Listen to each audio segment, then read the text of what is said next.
भाई वोटिंग किया आपने, किस चीज को ध्यान में रखकर वोट डालना है? लोग काफी सोचकर आते हैं कि क्यों वोट देना चाहिए। ऑब्वियसली वोट देना चाहिए, अपना अधिकार है।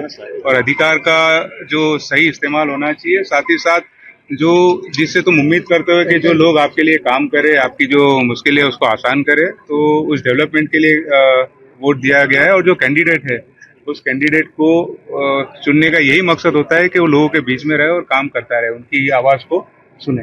गुजरात में जो ज्यादातर वोटर, सुबह से हम बात कर रहे हैं, वो लोग कह रहे हैं कि जहाँ पर डेवलपमेंट होता है और डेवलपमेंट के लिए वोट दो, तो गुजरात के डेवलपमेंट के बारे में और वोटर जो सोचते हैं, आपकी क्या सोच है? जी बिल्कुल, देखिए गुजरात में जो डेवलपमेंट हुआ है और डेवलपमेंट के काम होते हैं उसी को सोचते हुए लोग यहाँ पे बहुत अवेयर है गुजरात में। और गुजरात में हमेशा डेवलपमेंट को प्रिफर किया जाता है।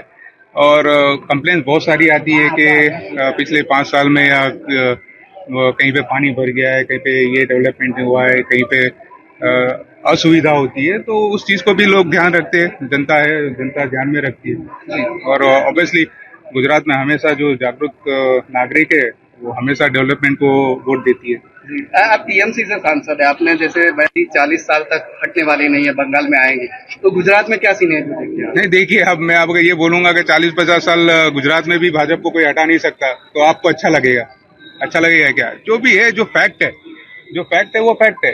जो जहाँ पे मजबूत है, जो जो लोग जिन पार्टीज को पसंद करती है और जो लोग काम करते हैं जिनके लिए, उस हिसाब से पार्टी रहती है। ये एसोसिएशन है, पार्टी का एक है कि सब जितनी भी पार्टीज है इंडिया में वो पार्टीज है, और जो लोकल यानी जो स्टेट में लोग पसंद करते हैं, लोगों के लिए काम करते हैं, उस पार्टी को लोग प्रिफर करते हैं और उनको वोट देते हैं। पोल को क्या आएगा? पोल को क्या रिजल्ट आएगा? तो फिर पोल को रिजल्ट क्या आएगा? तो मैंने ओबियसली बोला है कि 40-50 साल तक टीएमसी कहीं नहीं जाने वाली बंगाल में। तो मेरा यही स्टैंड है कि 40-50 साल तक टीएमसी कहीं नहीं जाने वाली, क्योंकि लोग, जो कैडर है, जो लोग है, वो काम करते हैं वहां पर। इसी तरह गुजरात में अगर देखेंगे तो गुजरात में लोग काम करते हैं। अच्छा, बीजेपी की सरकार है तो यहाँ पे लोग काम करते हैं, उस हिसाब से वोट होता है।